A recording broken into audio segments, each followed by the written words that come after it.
Bismillahirrahmanirrahim. Assalamualaikum warahmatullahi wabarakatuh. Waalaikumsalam warahmatullahi wabarakatuh.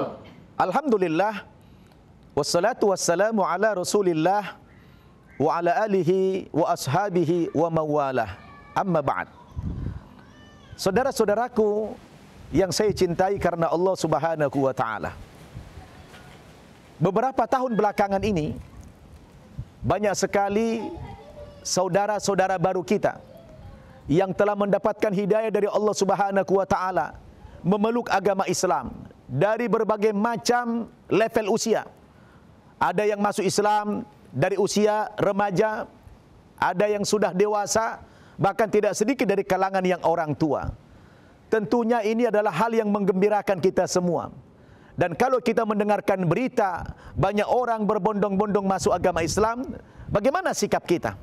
Disebutkan dalam Al-Quran surat An-Nasr, Allah Subhanahu wa taala berfirman, A'udzubillahi minasyaitonirrajim.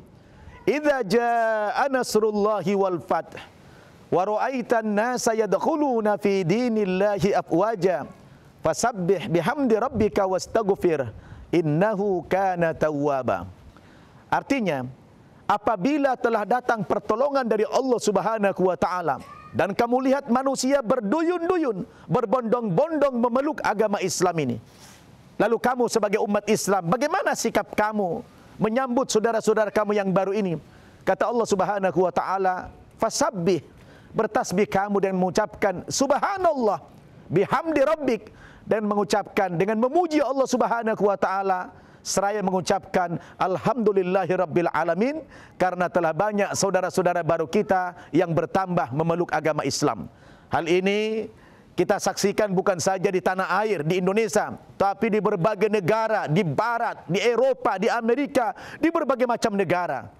Hari ini boleh kita katakan sebagai as-sahwah al-islamiyah al-kubra, kebangkitan Islam secara besar-besaran. Alhamdulillahirabbil alamin.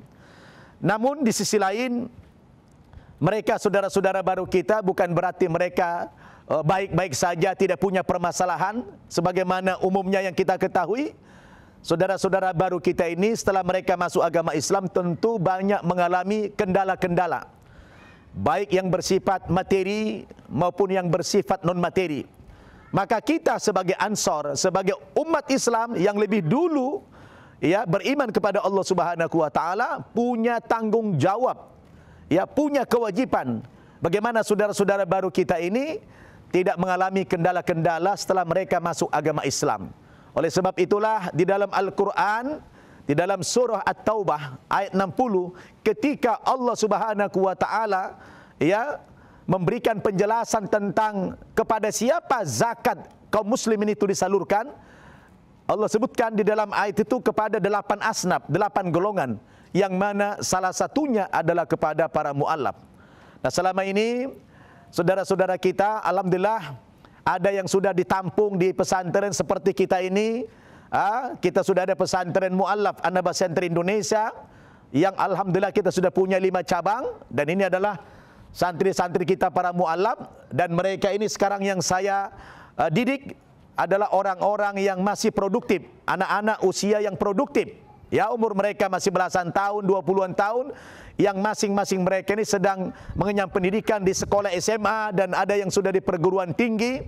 Hanya satu target saya, bagaimana para mu'allaf ini setelah kita didik, kita kuliahkan minimal S1, mereka punya ilmu, mereka kita pulangkan ke kampung masing-masing untuk terjun menjadi dai, berdakwah di jalan Allah Subhanahu wa taala. Tentunya mereka mengawali perjuangan dakwanya kepada keluarga mereka.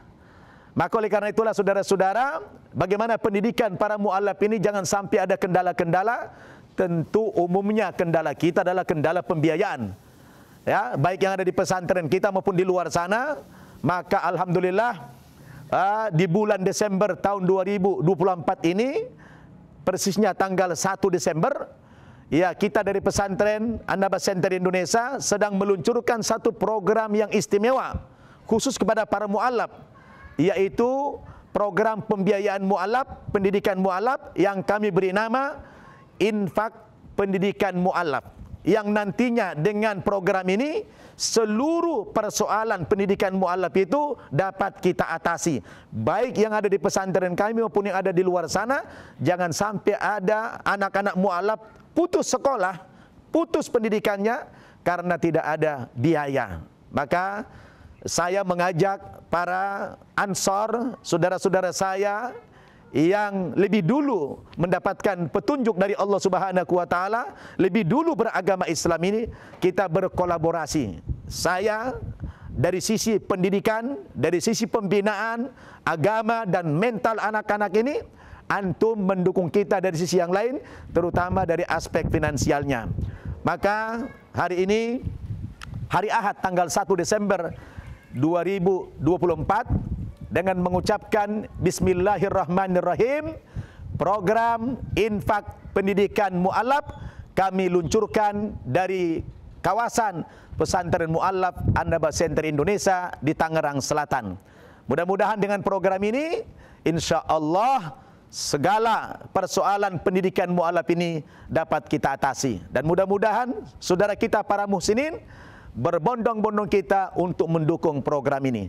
Saya mengucapkan jazakumullahu bi ahsanal jaza.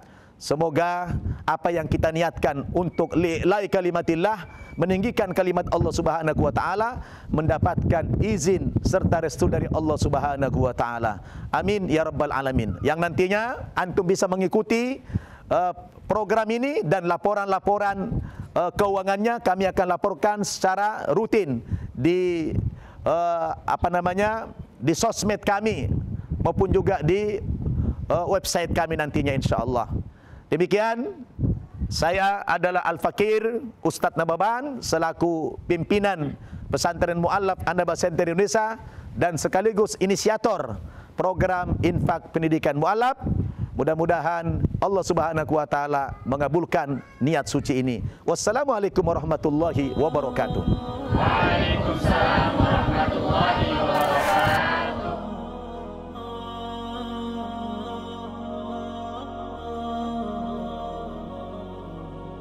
معنا نهج حياة